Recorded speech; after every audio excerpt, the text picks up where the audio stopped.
Hey, everybody, and welcome to another episode of Overtime. We are so glad that you're joining us. For those of you that maybe this is your first time or one of your first few times joining us, what Overtime is basically it's our deeper dive into the weekend's message. So if you were able to join us on Saturday or if you came to one of our two services on Sunday, I used the word like came, like you actually showed up. However, right now during COVID, no one actually showed up to the building. Yeah. You more watched online. So basically, we just get a chance to kind of talk through the message. This past week, Christian Hessling was the one that shared the message with us and kind of finished up our Easter series. So we're excited to kind of jump into that. We usually try and give a update of where the church is at or kind of different upcoming events. Yeah. And like I already kind of mentioned, with COVID-19 happening and the state of Pennsylvania kind of on stay-home orders, right now we don't have any updates to really give. So continue to stay at home, continue to be good citizens. We don't want to continue to spread COVID-19 to anyone, really. So that's where we're at. So no real big special announcements. Yeah. Although I would say is if you need something, if you are in desperate need or you know somebody that's in need of something, please don't be per to contact the church. Yeah. You can email us at info@clcfamily or man, I'm getting this all jacked up. It's been so long since we've been at the church. What's the email address? I don't even know anymore. So it's info@clcfamily.church. Yeah. I'm pretty positive that's it. Or if you don't have access to, internet, you can call the office 610-869-2140. So please let us know how or if you need something, if people need food, they need provisions, please don't be afraid to reach out to us. So that's kind of the announcements that we have for today. Christian, first question. This is kind of unofficial. Yeah. You brought back the confetti cannon, man. I did. Yeah. I figured it was only appropriate, right? Because in fact, when I was talking to my wife about it, she's like, "You're gonna go to Walmart to get a confetti cannon?" I was like, "It's for the people. Let's do this." So, but I felt like it was most appropriate because it goes to show that our ability to celebrate is really like for the long haul. And so we did it 3-4 weeks ago, and I figured, hey, it's appropriate even now still in quarantine that we find reason to celebrate. So I had to get the big one. It was the biggest one too. Yeah, I just for clarification, are you planning on any confetti cannons today? Like, do you have any at your house? I have some in my car. I was telling Ben, they ran out of the big ones, and so my sister, she helped me, and she picked them up for me, and she got 2 others, but they were the champagne bottles, and so I was thinking, I don't know if I could use that during the sermon. People just dropping in for the first time, they're like, what is happening at this church? And so maybe next time when I'm able to explain the context of it, I'll bring those in and pop those off. But until then, no confetti. If not, you're just going to be popping them around your apartment. Yeah, in my apartment. I'll surprise my wife with them, and she'll totally love it. And then I'll get the chance to pick it all up. So. Well, awesome. We're just a little bit of humor and a little bit of fun with that. I was glad actually this time that I didn't have to clean it up with you. So I figured you'd be happy about that. So, just kind of as we did kind of bring our series to a close, this was kind of our Easter series. It was called The Hope of Easter. Yeah. You were the last message that we preached just this past weekend. So can you, maybe for those that didn't hear it all the way, or, maybe they were a little bit distracted because they've got kids running around. Yeah. Can you kind of give us a breakdown or kind of an update of what we talked about over this past weekend for those that maybe don't quite remember it or couldn't quite be a part of it? Yeah. Before I do that, to speak to that point that you just mentioned, for those of you who have kids running around and just for those who are doing life with your kids, I just want to give you guys a shout out right now because this is a season you did not plan for, and yet you are in the middle of it, in the thick of it, loving on young people and your children. And so kudos to you when you're at church and your kids are running around in your home. I think that's a testament to just your faithfulness. And so I just want to encourage you all in that. And of course, I say this without having any kids, and so I don't know what it's like. I don't want to pretend to know what it's like, but I know that it's a lot, and so I just want to thank you guys for even tuning in, even in the middle of that. I think that's awesome. So, in fact, I think that's commendable because Jesus invited the little kids to church, even when everyone was like, please step out of the room, right? So, anyway, just wanted to mention that, but kind of jumping back to this past weekend, this was the last weekend in our series, The Hope of Easter. But what I wanted to do, what we kind of thought would be best to do is talk about life after the resurrection. because that's really the most important part of the journey. Actually, a metaphor that I thought of that I actually didn't use in the sermon is like a graduation ceremony. A graduation ceremony is celebrating what has happened, but then it does so with great anticipation of what is to come. And so when someone graduates, they're celebrating their accomplishments. So their accomplishments that kind of help set the foundation for their future, right? Their accomplishments of getting this degree to then do further work in the field that they are so passionate about, right? And so I was kind of thinking, this whole resurrection's kind of like that. Like some great things have happened, and Christ is alive, right? But the celebration of Easter might be in vain if it doesn't change anything afterwards, right? If it doesn't bear any impact on our lives. And so what I wanted to do is help kind of paint a picture of what life is like, what life should be like after the resurrection. Going back to that N.T. Wright quote that I mentioned is good news should change everything, and this is good news. And if it doesn't change anything, then is it really good news, right? And so we talked a bit about this story with Peter, specifically Peter and Jesus, but then the disciples and Jesus, when they encounter the risen Messiah on the shore of the beach, and they have this very interesting conversation about what it means to love Jesus, right? What it means to be a disciple in the wake of resurrection. And that kind of provided some characteristics that I think should bear impact in our lives. But all of that to say that life after resurrection should be different than before resurrection. And so that's kind of what we covered this last Sunday, or this last weekend, really. Yeah, what I feel like is that you're absolutely right. Like once Jesus was crucified and rose again, literally everything changed. Yeah. Like it's such a, like when you put yourself in that time and when you put yourself like in the disciples' shoes, like how everything kind of just went, it would be amazing and crazy. Yeah. Yet for us as believers today, I think sometimes it's easy for us to forget what the cross has done. Like, yeah. Right. Because we've grown up maybe with the knowledge of what the cross is, and we kind of understand, and it almost becomes second nature to us, where we don't really pay attention to it. And so therefore, I think that this is, dare I say, even like a dangerous place to be in our faith, because when we forget the importance of the cross, that's not a very good place to be in our lives, because the cross has such prominence within a believer's life that literally it changes everything. So I just thought that was a really good point, that Jesus is crucified, he rose again, and nothing is the same. Like for the disciples, obviously nothing is the same. However, we have the benefit of 2,000 years in the Bible and reading through it. But the disciples, man, for them, Jesus died, and now what? Yeah. Right? Yeah. Like it was challenging for them. Yeah. So just in that, can you say that quote again by N.T. Wright? Like you were talking about, the difference between good advice or advice and news. Like what was that quote again? Yeah. So I think the quote was born out of this acknowledgement that a lot of times Christians just have the habit, maybe unintentionally, the habit of treating scripture as good advice, right? We find a lot of one-liners or things like these really encouraging passages, and we can just kind of pluck it out and say, this is so encouraging, or this can shape my life. This is good advice to abide by. And I think when we do that, we water down the Word of God in ways that it shouldn't be watered down, or we treat scripture merely as just kind of a self-help book. And I think N.T. Wright was trying to push back against that a little bit to say, good advice just gives you these one-liners to reorder your life in some way. And if that's all the work that the Bible has on our life at the end of the day, that it just invites us to rework our lives a little bit, then I think we're really missing out on the gospel, because I think what God's doing is much more profound than that, right? And so what he says is there's a world of difference between good advice and good news, because when good news happens, it changes, and I'm gonna botch it. I can't remember it. I should have pulled up my notes, but I didn't. But it opens up a whole new world of possibility. It changes everything, right? And the examples that I used were, we're living in an example right now. Coronavirus, COVID-19. This is news. And N.T. Wright is intentional to say that sometimes it's good news or bad news, right? They bear impact.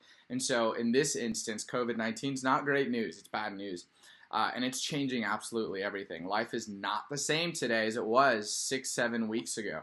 And in the same way, this gospel story, right, this story of Jesus coming back to life, defeating death and defeating sin, should change everything, right? Nothing is the same in the wake of it. There's a whole new realm of possibilities for what it means to, I would argue, be human, to interact with each other, but then also a whole new realm of possibilities of what we can expect, right? The hope that we wait for to come later on. So I hope I'm re-explaining that well. It's a really favored quote, and I hope it challenges us and invites us to view Scripture a bit differently, to see it as something that should bear great impact on our life and open up really a whole new realm of possibilities for what it means to be alive today. So, yeah.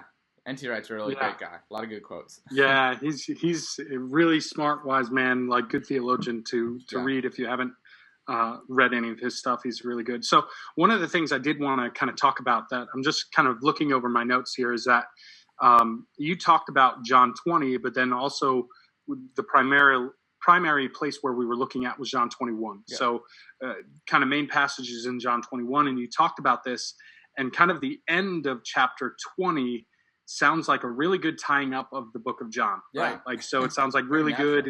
And John even says that the reason why he wrote is so that you would see and believe that Christ was the Messiah, right? Yeah. And then you went into chapter 20. And so you talked about over the weekend how, you know, it might be believed, like some scholars believe that maybe John 20 was actually the end of his initial writing, but then maybe later on that John actually added John chapter 21. So I didn't know if there's anything more that you wanted to go into or expound on, or just kind of revisit, because that seems like a pretty big note. Like, we're not saying that someone else added to John's gospel. What we're saying is John added an additional chapter, and maybe even why we think that once again. And I think, that's a really good point. I think what we have to do is we have to remember that the Bible is also a piece of literature. And I don't say that to kind of minimize its importance or impact. If anything, I say that to highlight how good God is, to invite humans and to speak into humans to create this holy book that also reflects literature, right? And so the Bible is a holy piece of literature in some ways. And so in some ways, it still functions like a piece of literature that we see today. And so you see books with, they have a preface, they have an epilogue.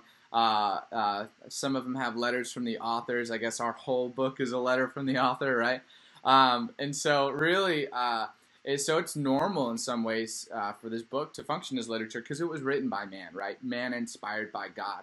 And so, in kind of reading some of the behind the scenes of the book of John, some scholars kind of suspect that, oh goodness, it seems like chapter 20 was the original ending because that's a really nice way to wrap up a book, right? Here's the purpose of this book, to invite you to believe that Christ is risen, but then also that you may have life in him, right?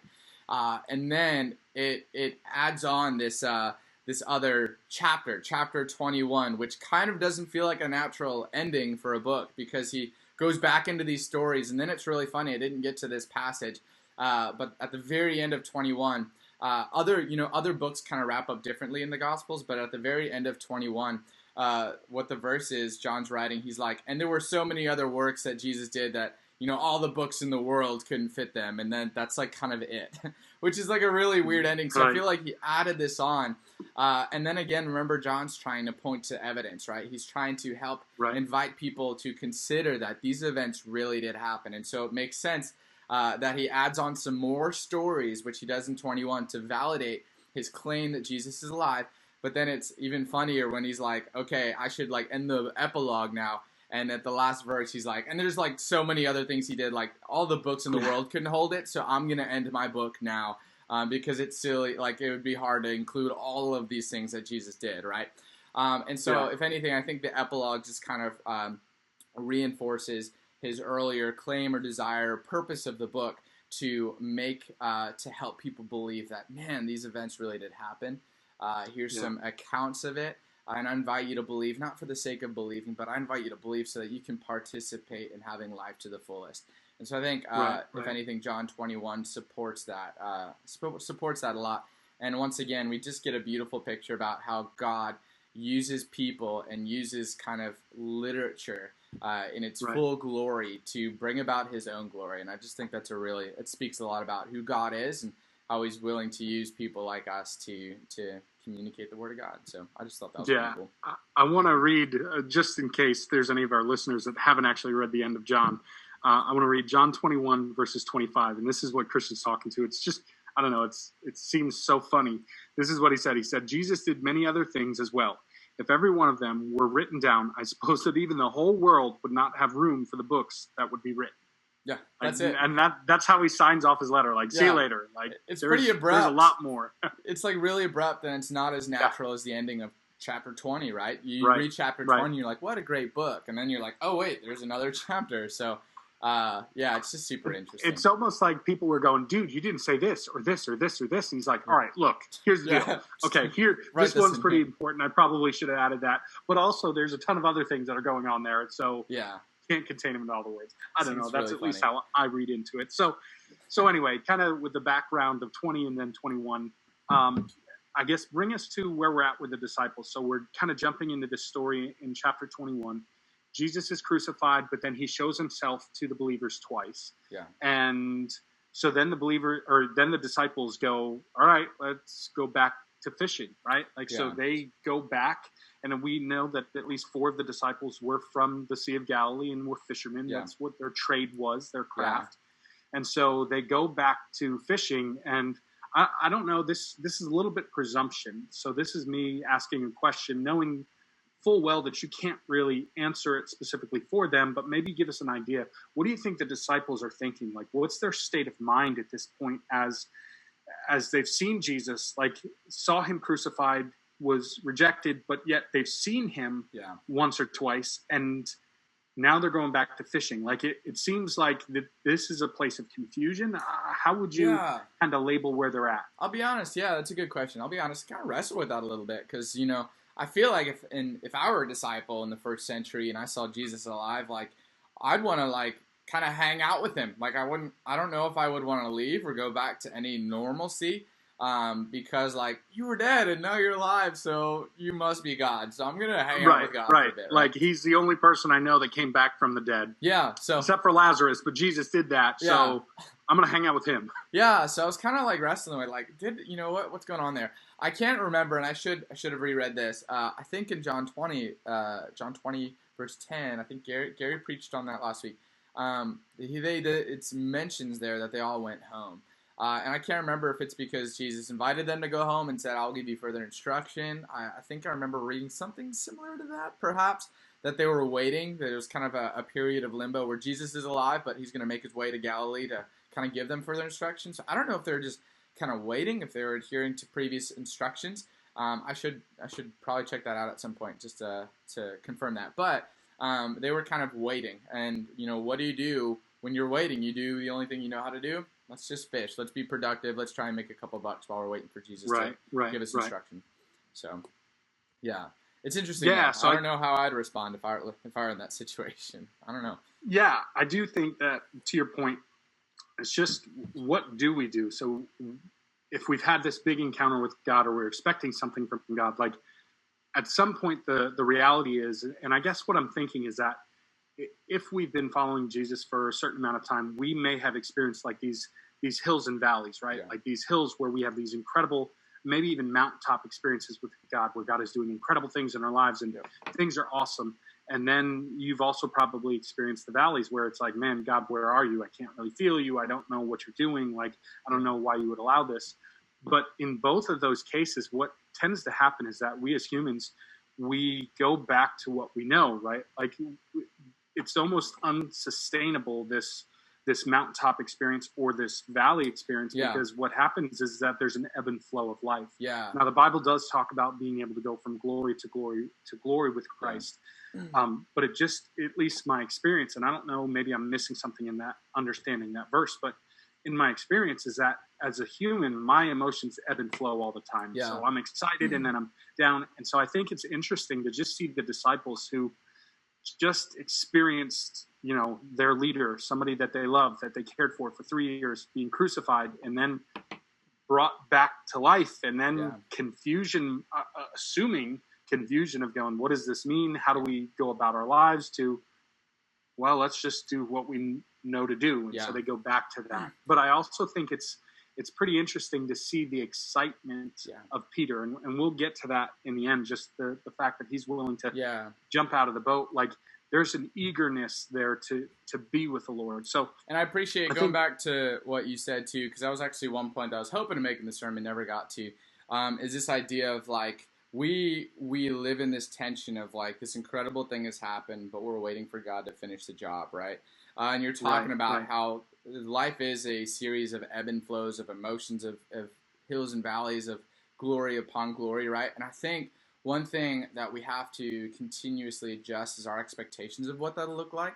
Because you see, I don't know how the disciples were expecting for Jesus to come back, but they all missed him on first glance, right?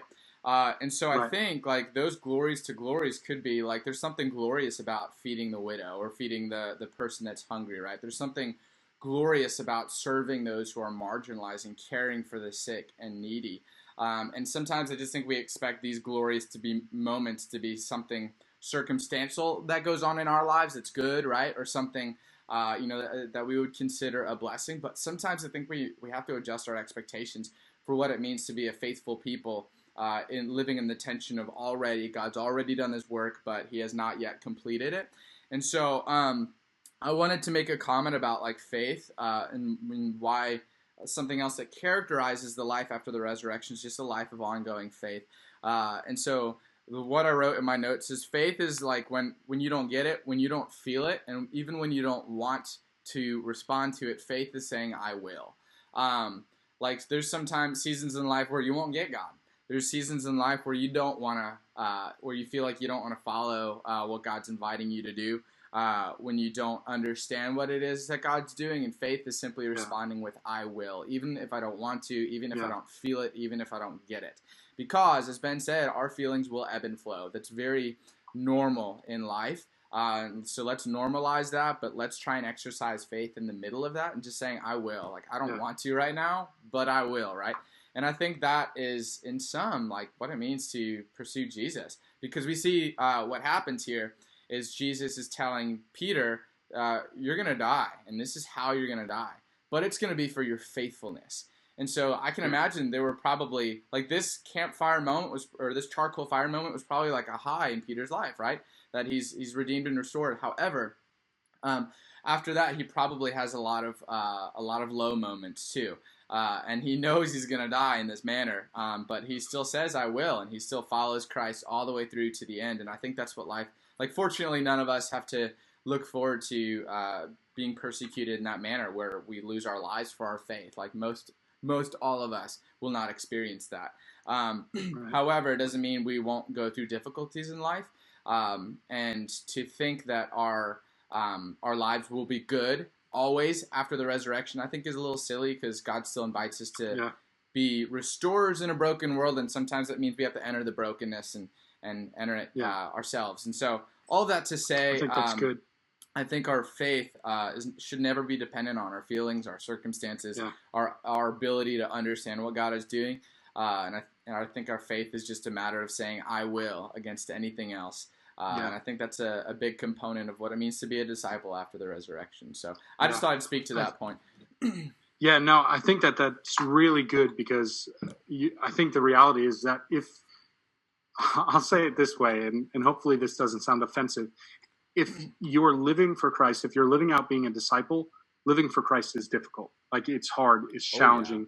On some level, it should ultimately bring about some persecution because if Christ was persecuted, then we as his believers on some level, maybe not to the level that Peter was, where we're martyred upside down or whatever, but it should bring some persecution. So living for Christ is not easy. In fact, Jesus said, in this world, you will have trouble, but take heart, I've overcome the world. So I think that if you're living for Christ correctly, you're going to experience hardship. You're going to experience difficulty. And I would even say difficulty in the fact that you're living for Christ, not just difficulty because life is tough. Yes, that's a part of life too. Life is hard, but also because you're choosing to kind of hitch your wagon to Jesus, right? I don't know if that's a good expression or not, but you're choosing to be with Christ. You haven't heard that one? I don't think so. Really? Dude, you're from like down south. I thought that's where it originated. I mean, I'm not from down south. I'm from up here. Not from. But I've But you say experienced the y'all. wonderful You, world of the South. so you say y'all like you belong down there, and Yeah. every time you do, I cringe a little bit. I'm like, I don't know if he can use It's that. really like, when I first, just side tangent, everyone, when I first moved Yeah. to I lived in Tennessee for 3 years with my wife right after getting married, and I was trying not to like say y'all because I was like, I like to just say you all. That's what I'm used to. But after being there for 3 years, it's almost impossible. That's a losing fight all the way. And now I love it. Like I say it all the time to my students, to family. I just say y'all. Even I type it in captions on Facebook and Instagram because it really is a wonderful, convenient thing. There are some things like I didn't keep. Like, I don't know. They have a bunch of wonderful ones, but I like y'all the best. It was convenient, so I still keep it. It's a little memory of the South. Are you scared that at some point a true Southerner is going to be like, "Hey, you can't use that word"? Anyway, I'll just defend to my point with being, I lived in the South for a couple of years. I served in a church. It was wonderful. So anyway, going back to Jesus, I don't even know. I know I chased us down that rabbit trail, but I don't know how that happened. But anyway, thanks for hanging with us, people. Yeah, clearly know what we're doing. Yeah. So anyway, let me jump back into this. So as we're there, like one of the points that you make is that so the disciples go back to fishing, and I mean, rightly so. That's what they know what to do. That's what they know how to do. So they kind of go back to normal living. They spend all night on the Sea of Galilee. They catch nothing. Yeah. Now this has huge implications even for like fishermen. If you're a fisherman and you catch no fish, that means you make no money. Yeah. So that's a pretty big impact. And then John gives a ton of detail, which you had mentioned over the weekend. Like a big part of this is that these are details that meant something because as John was investigating or as he's experiencing it there, these are, witnesses potentially that could talk about like, here's what it was, or just in the detail, this was real. This was something that they had experienced. And so one of the things that John says is that they didn't recognize Jesus. So Jesus was on the shore. They're about 100 yards out from the shore. Yeah. They fished all night, and Jesus is on the shore, and he tells them to throw the net on the other side. So they do. But what was interesting is that the fact that they didn't recognize recognize Jesus. And I was just curious, like, why do you think that is? I think you speculated maybe a little bit in your message, and I think I might even have my own thoughts. So this might be a pointed question. But why do you think that they didn't recognize Jesus? Yeah. I think it all goes back to, so I think there's a couple layers to it. And again, some of this is kind of in reflection to it. I don't know if we can definitively say exactly what it was, but I think a couple layers to it. The first being, Jesus was 100 yards off. So that's the full length of a football field. It's early morning, so we don't know, is the sun up a lot or is it still kind of dark?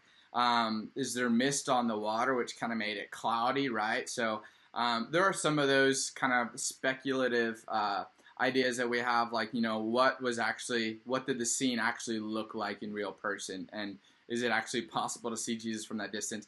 But then another layer too, I think, is expectations. Like, I think one of the times that they encountered Jesus there at that same sea was he was walking on water, and even on the water, like, they didn't necessarily recognize him at first. They thought he was a ghost. And so maybe they expected him to walk on the water again and encounter them there. Or, if that's Jesus, why isn't he walking towards us right now and just kind of talking with us in that way?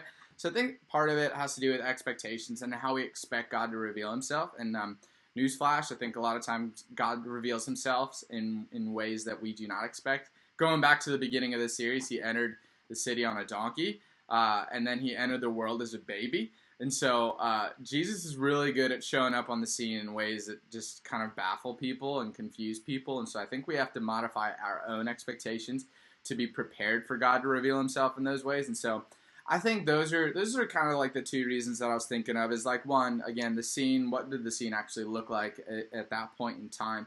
And then secondly, what were their expectations for how they would next see God, right? And so I don't know. I think that that's good. I feel like my question is that I think sometimes, I guess speaking from personal experiences, sometimes I feel like I don't see God in the middle of my circumstance because the reality is that I'm just not looking for him, right? Like I'm so focused on what I'm doing or so focused on this or worried about this that sometimes I don't leave room to recognize Jesus. And I think all of what you're saying is valid points. Like we have no idea. He he didn't paint a picture of, okay, it was cloudy, or you're right, it could have been just a daybreak. So is the sun just coming up? It's, most of us, when we play that picture out in our mind, we're thinking that it's, it's the afternoon, right? But it's not. It's at daybreak. So I think that was even my thought, is that I think sometimes in my personal circumstances, I don't always recognize Jesus because I don't think that I'm actually looking for him. And I think that the disciples' eagerness, especially Simon Peter's desire to, once they do fully recognize him. So to kind of continue with the story, so this shadowy figure or whatever, Jesus is on the shore, says, throw it to the other side. They throw it to the other side. They catch all of these fish.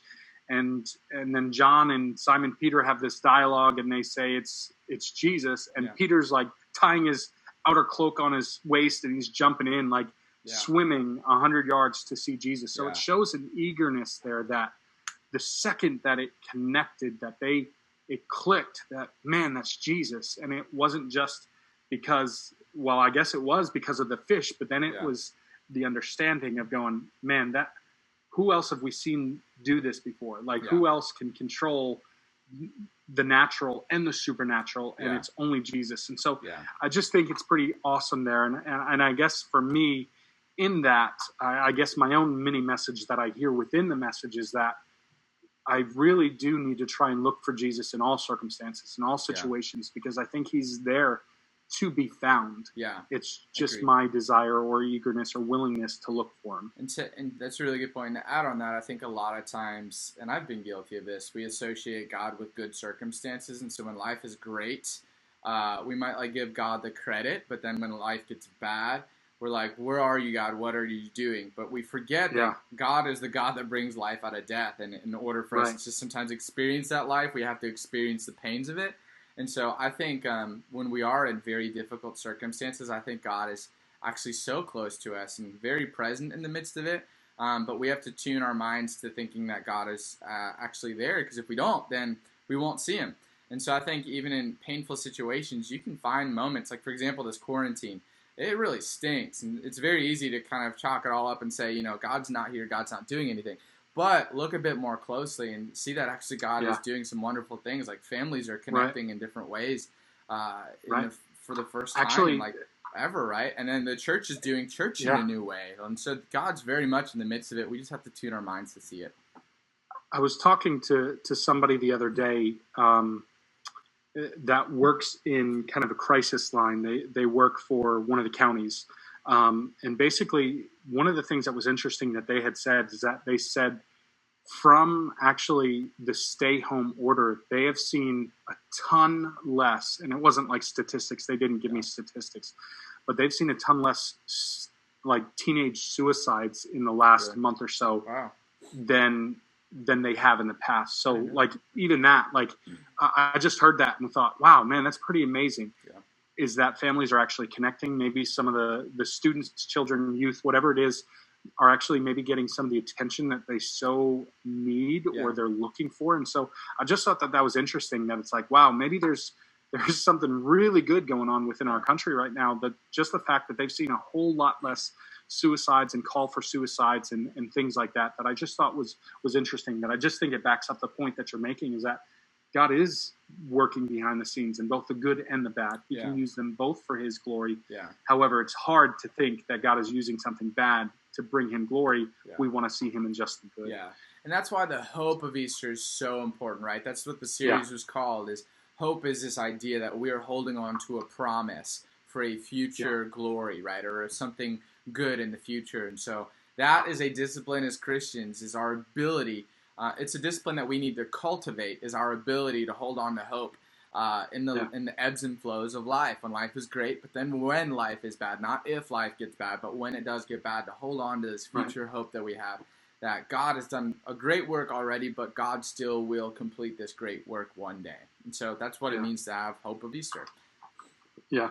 Well, one of the, I'll say maybe smaller points, like you didn't spend a ton of time on it, but I thought it was a really good point. Is you said that, and this is when, in regards to Jesus saying, hey, throw the net on the other side, you said that Jesus takes interest into the disciples, and he knows all things. Like, what do you mean that Jesus took interest into the disciples, and how do we see that by him telling him, to throw the net on the other side. Maybe Jesus was just going, hey, check that out. Come on, you dummies. I see the fish right there, right?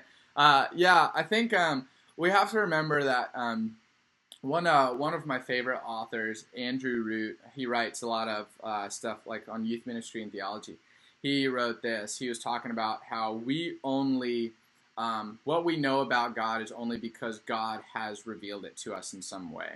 And so what he's commenting on is that we learn about God through the actions of God. The fact that, and I know he's kind of a lofty guy, so sometimes I don't get his stuff, but all that to say, we learn about God through just seeing the actions of God, how God reveals stuff to us, but then the fact that he is revealing stuff to us. And so all that to say this, I think everything that Jesus does in the Bible, that's in Scripture, we can learn something about who God is. And so it's interesting that, Jesus could have said a lot of other things in that moment. Like, hey, come back to the shore. Like, Jesus is here. Like, let's go. Let's talk about what we got to do. Come on, guys. Right? Like, come on, swim in. Or, he could have said, like, why are you guys fishing right now? Like, I'm alive. Like, I thought you were really, guys? We're back at this. I thought you were going to be waiting at your home, right?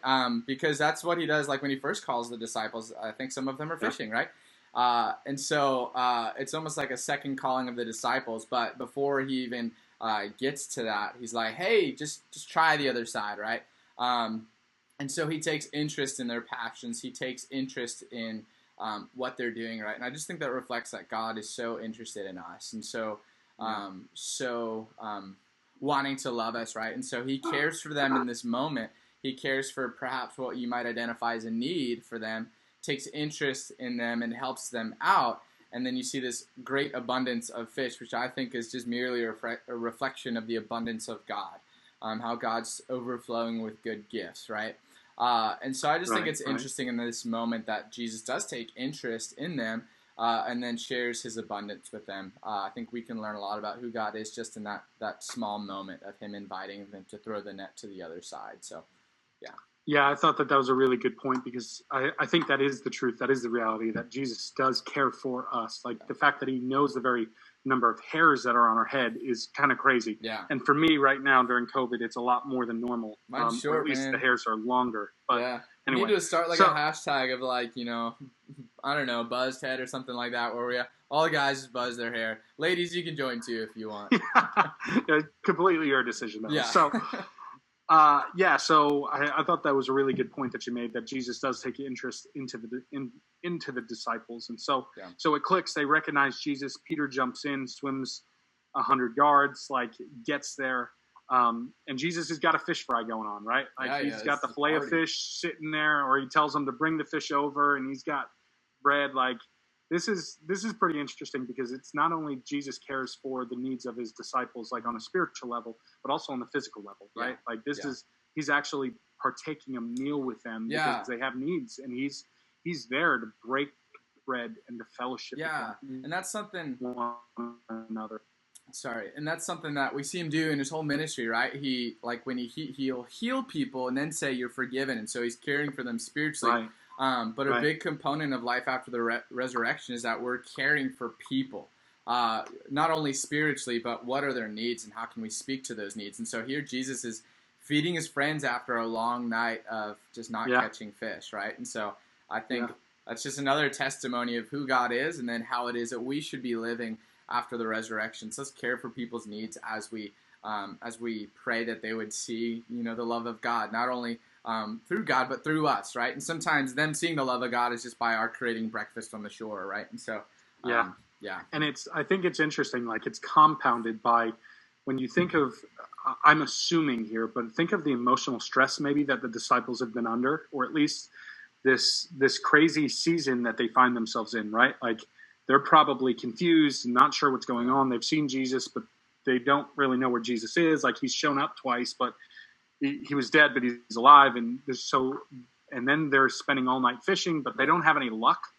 As fishermen, this is their livelihood. That's got to be frustrating on some level. And so I just can imagine, at the end of a long night, at the end of a frustrating couple of days, and a situation, that this is probably the best thing ever, that they get to spend time with Jesus, and they're eating a meal, they're being physically and spiritually nourished at this point. I think that's pretty cool. Yeah. So And just looking at the time, I want to kind of get through to your specific points, but a couple other things that I wanted to draw out here. So then kind of the scene kind of switches a little bit to Peter. And so what we know from Peter is that Peter denies Christ 3 times. And then there's this instance. And first of all, I think I said you said this to you personally, is that I really appreciated you bringing out the charcoal fire, like the significance of that in this moment, that the last time that Peter was at a charcoal fire is when he denied Christ 3 times. And while I've read the Bible, I've probably even preached off of John 21, I never actually made the connection of the charcoal fires. Like, I knew that it was at a fire, but the charcoal fire, like that smell, charcoal has a specific smell to it, right? Yeah. Like, so I just thought that was a beautiful analogy of Christ restoring Peter after this rejection and his denial of him. And there's so much going on there. The 3 times that Jesus goes, Peter, do you love me? Then feed my sheep. Peter, do you love me? Then feed my flock. Like, so I don't know, I guess in a summary, like, do you want to summarize, because there is so much going on there, and I thought that your point of the charcoal fire was so good. Do you want to speak a little bit to that, of what actually is happening there between Jesus and Simon Peter? Yeah. So I guess I'll start with the charcoal fire, but then talk a bit more about the conversation they have. So I think it's interesting, the charcoal fire too. I can't take credit for that. I remember I saw a sermon a few months back that kind of mentioned that, but then forgot about it. And as I was studying it, I saw it again. I was like, oh yeah. But I think it's interesting because I think a lot of times when we have a really big mess up in life, you remember a lot of the details of it. You remember where you were at. You might remember when it happened, who was there, what the environment looked like around you when you like really screwed up that one time. Just really horrible decisions. So I think Peter, I suspect, of course, I don't know if we can prove this necessarily, but I can imagine when he saw the charcoal fire, he was thinking, oh, the last time I saw Jesus and the last time I was at a fire, like that happened, that mess up that I had happened, right? And so here, Jesus is perhaps, you could say he's giving that fire a new meaning of redemption, and he's giving Peter's story a new chapter of redemption, and that's the same for all of us. And so no matter what hiccups we have in life, Jesus is inviting us to stand next to our brokenness, give it to him, and be redeemed and stuff. And so, and the way that he does that is interesting, because Jesus doesn't bring up like, hey, remember the last time you were at a fire and those things you said about me, right? Like, hey, didn't know me, huh? Yeah, so like he has every right to condemn Peter in this moment, to punish him, right? But that's not what he does, because that's not who he is, right? And so what he does is he simply, like Peter denied Jesus 3 times, so now Jesus is giving Peter 3 chances to kind of reaffirm his love for him. So he doesn't bring anything up. He just says, hey, do you love me? Okay, if you do, like, just feed my sheep. Hey, do you love me? Tend to the flock. And it's interesting because I was studying, like, just kind of some of the stuff going on behind this. The word that Peter was using, yes, I love you, was the phileo, the brotherly love, right? Like Philadelphia city of brotherly love. But the word Jesus was using was agape. Which is interesting. I didn't really know this. And then the 3rd time Jesus says, "Do you love me?" He uses Peter's choice of the word and stuff like that, which I just thought was interesting. I don't know the significance behind that. It said that John sometimes used those words interchangeably, or maybe it was for, I don't know, the purpose of the text. I don't know. But anyway, that's just some of the nuances of the conversation in the original language. But then when he's talking about tending to the sheep and feeding the lambs, like, he's referring to like all people, children and adults, because in that day and age, children weren't of great importance. They weren't necessarily counted, or I think they were counted at a census. But like, for example, when they were reaccounting the event of Jesus feeding the 5,000, there's a good chance women and children were not counted in that number. Maybe predominantly men counted in that number, but regardless, even in that culture, children didn't have much prominence. They weren't very important as we would consider them today. And so what he's saying is, like, you want to care for all people, even those that the world says, like, you shouldn't necessarily care about. And so he's inviting Peter 3 times, do you love me? And 10 to these people, do you love me? Care for these people, do you love me? And so he redeems every moment that Peter denied Jesus. He's redeeming it in this moment and restoring Peter and recommissioning him, saying, like, okay, like, if you love me, then just care for God's people, right? Care for the people in your midst, which I think is a really beautiful way to redeem or restore someone. Yeah, I've always found it so amazing that it was Peter denied three times, yet Christ restores three times. Like Yeah. he's restoring him, and then it even continues on. So Jesus is inviting Peter back. You made a really good point that you said Peter's denial was really of fear, right? Like his denial was to Yeah. like, no, I don't know him. I don't want to be crucified. But then even in the restoration, Jesus actually tells Peter like in the way in which he would die, like ultimately die. It wasn't like, okay, on April 27th, whatever year that was, like the year 072, you are going to die by. But it was just kind of gives him a picture that he would be guided and taken by the hand and led to where he doesn't want to go. And it's pretty amazing that there's the very thing, and this was the point that you made, the very thing that Peter was fearful of would ultimately be the very thing that he would die because of his faith. Like he was fearful that he didn't want to die because he didn't want to be persecuted, like he didn't want to associate with Jesus in that moment. Yet that faith would continue to grow and ultimately would be the reason for his death. And I thought that was a really good point. And to speak to that too, gosh, I wish I wrote down this passage, but there's a prophetic moment that happened earlier on in one of the Gospels for this very moment too, because Peter at one point, I think it was going back to the passage I read earlier in the story of like Mark or something. I should have wrote this down. So for those of you who are watching, look it up. I invite you to. It's a really cool moment. But Peter was like saying like, I would die for you, Jesus. And then Jesus is like, no, like this time around you won't. Like eventually you will be able to, but not right now. And he's totally right, because then a couple of days later, whenever this was, Peter denies Jesus 3 times. And so clearly Peter's profession of dying for Jesus is not valid in that moment, because then he denies Jesus 3 times. But then Jesus is right in that eventually this will be a profession of faith. Eventually you will kind of die as a result of your faith. And so it's almost like this moment of denial and this moment of Peter's death is predicted way before any of it ever happens, when Jesus and Peter are just kind of talking in conversation. So forgive me, I don't have that passage. I will see if I can include that. Was that Mark 14? Was that somewhere in Mark 14? It may have been. Clearly, I'm not prepared for overtime today, because I should have had this written down. Shame. But I know, right? But I think it might have been in Mark 14, because you just see this moment where Peter's like says, "I'll do this," and then Jesus is like, "No, like this won't happen, but eventually it will." Right. And this is the moment of eventually, right? He's telling Peter again, like, "Hey, you are actually going to die, but this time it's going to be because you were faithful. Because Rome doesn't kill people who are faithful to Rome. Rome kills people who are faithful to other gods." And so Peter is faithful to God, right? And Peter's faithful to Jesus. And as a result of his faith, he is then killed, which I think is just a testimony of how much Peter's changed as a result of being restored and redeemed. So. Yeah, right. Good. Well, dude, maybe you could spend, just looking at the time that we've got, I feel like that's kind of walking through a lot of what I wrote down, but I did want to spend some time and have you maybe talk through your 3 kind of practical points, and I can list those off here. You said that God continues to redeem and restore all things. Yeah. That God continues to recommission us to be used by God. Yeah.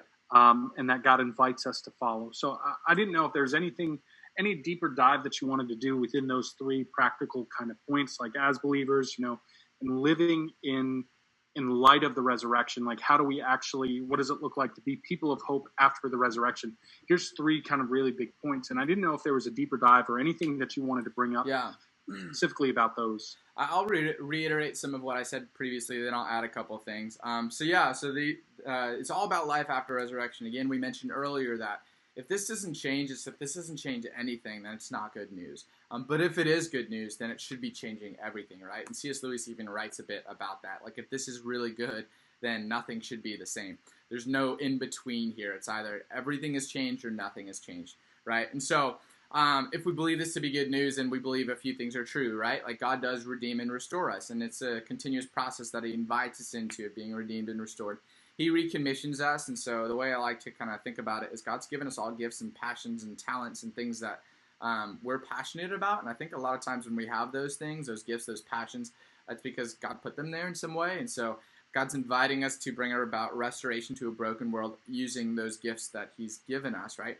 And so he recommissions us, right? Remember when Peter is called to be fisher of man, right? He's a fisherman, but now he's invited to fish for men. And the 3 years of training he had for it prepared him for this moment where God's saying, tend to the sheep, like go fish for men, right? And so, so he's recommissioned. He's given a new purpose.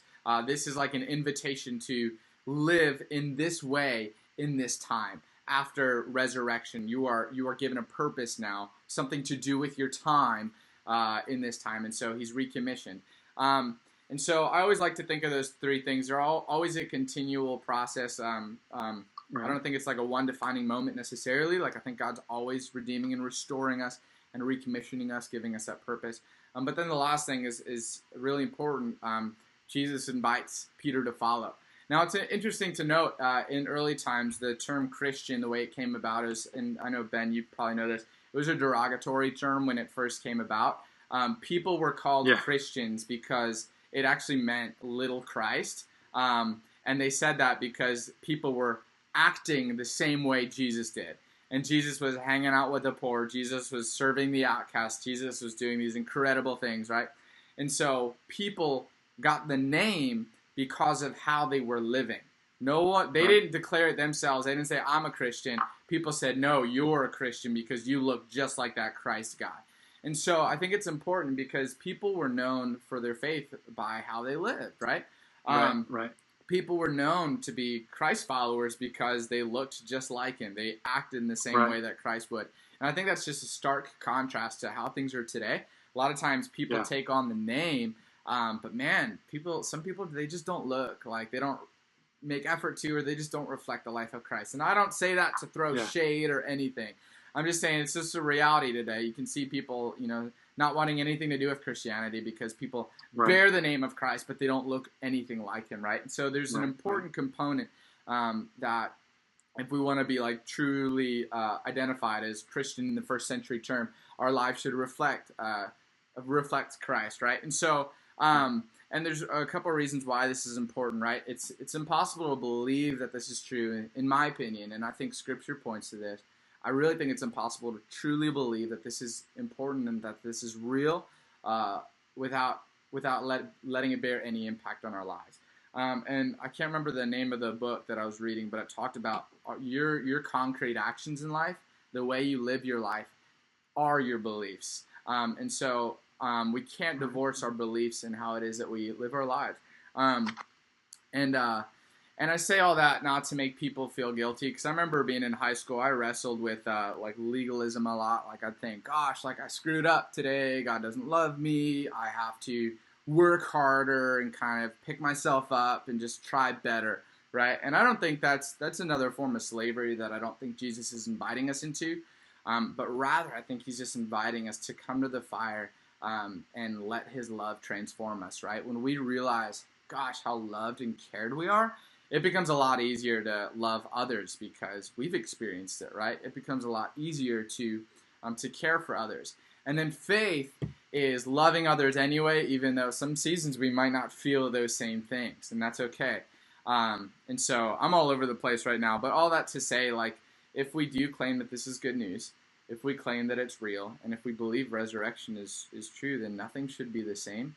And if we claim that Jesus is alive and that his teachings were important and that he's inviting us to participate in something, then it only makes sense that if I truly believe those things, then I would follow, right? I would follow Christ in his ways. I would let Christ have his way with my life and let him shape, redeem, and restore me so that when I'm recommissioned, I might bring about the kingdom of heaven and earth today and just how I live and how I care for the flock, right? And then last thing I wanted to add to that is you see this really interesting moment where when when Jesus is telling Peter how he will die, he says, you will die for the glory of God. This is how you will bring glory to God. In one way is that you will die, and that's how you'll bring glory to God. And I think it's interesting. I think some people, just speaking frankly, I think some people are like, isn't that kind of like selfish or like, God just want all the glory for himself, right? Like Peter's going to die, but, you're going to bring glory to God. And so I can imagine some people would look at that and be like, wow, is that kind of like egocentric of God to like just want all the glory for himself? But the way that I thought of it is this. For example, if let's just say a doctor came out with the cure to cancer, you would want to glorify that person, that they have the means to bring about healing and restoration, everything, like every cancer patient, right? And so if I were someone following that doctor who came out with that cure, I wouldn't want the glory for myself, because I can't save you, I can't heal you, I can't do all of these things, but I can point you to who can, right? And this guy right here, I want to essentially glorify is to shed light on something, right? If we're going to glorify something, we are putting a spotlight on it so other people can see it, right?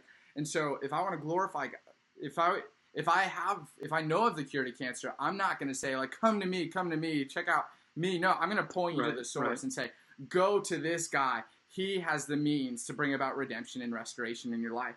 And so I suspect and I think, and the way that I've kind of come to conclusion with this is that when God's looking to be glorified, I don't think it's because he's like egocentric and needing all the attention on God, right? I don't suspect that that's the case, but I think it's because, gosh, he's our means to bring about restoration to a really broken world. He can speak to our pain. He can bring healing to every corner of our lives. And so it makes sense that we shed the light on this being, this God who loves and cares for us, because he is the means to speak to all of our ailments, to speak to all of our experiences, and to love us well, right? And so I think in this moment, Peter's death brings glory to God, and it shows other people that, oh my gosh, this God is worth following, and this God is restoring and redeeming all that is broken. And so that's kind of how I make sense of like God's inviting glory for himself, in part because I think that's a good analogy, glory, right?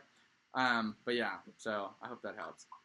Yeah, no, I think that's a good analogy, dude. And I think that you're right. Like, kind of the whole point, I feel like, of the message is that if Christ was killed, buried, resurrected, man, that changes everything. Like, in our lives, we can have a hope. We can have kind of even your practical steps or what you said. God continues to redeem, restore all things. He continues to recommission us, and he invites us to follow. And those are things that aren't just one and done, but it's a continuation. And I even liked, like I said, your practical steps, but I even liked, I think you're right. I think most of us, like, we want, okay, what do I have to do in response to this? But the reality is that we probably already know what we have to do. We just maybe have avoided what we have to do. So what is it that you feel like God has been calling you to do, and what is it that you need to step up and just do?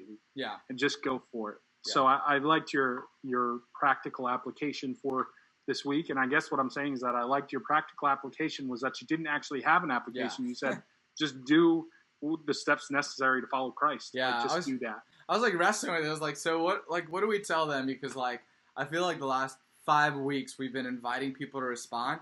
But I don't think the problem lies in that like people don't know how to respond. It's just it lies in the fact that people either are or are not following along. They're either choosing to follow Jesus in their life and how they carry themselves and how they respond to everything and how they just how they live, right? Or they're choosing not to, just by staying kind of idle perhaps. And again, I don't say any of that to make anyone feel guilty or shame or anything. I just think, if this is truly bearing impact, like, gosh, it should well up in us a desire to do something differently. And so I was like, I guess I won't necessarily give too many applications. I'll just invite you, like, just do it, like, respond, take the step of courage. So, Well, that's good. So I think we've got about a minute or two left. Any other final thoughts before we wrap up, or anything that was left on the cutting room floor that you wanted to get to? I guess I'd say this, like, gosh, this is really good news. Like, really, anything that we could be experiencing in life, like, we have a God who decided the best way he would save the world is to die. And so God knows about what it means to be in very difficult situations, but we have a God who brings life out of death. And so I think, gosh, it's good news, because anything that we could experiencing doesn't have the final word. We trust and we have hope that God is going to restore all that is broken. And what lays on the table for us to wrestle with is, how will we respond to it? How will we live life after the resurrection? What will we do in the wake of this good news?